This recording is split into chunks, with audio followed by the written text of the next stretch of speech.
lang namin si AA. Ayan, ito na ang kanilang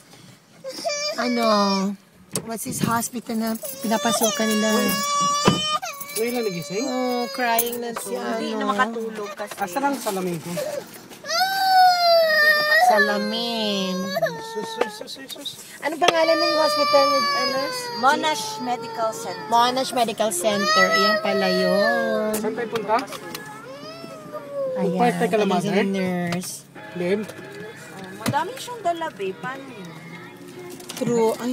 Drive na tayo. Nagsabi ka kay mother na mag-park kayo sa kanila? Ay, wala. Pakitawagan siya babe para sure. Ready? Let's go. Let's go. We're gonna see Tita Tessa now. Bye-bye, Tess. Bye. It's okay baby, it's okay. Trap kami sa train. True crying na, na si It's okay baby. Come.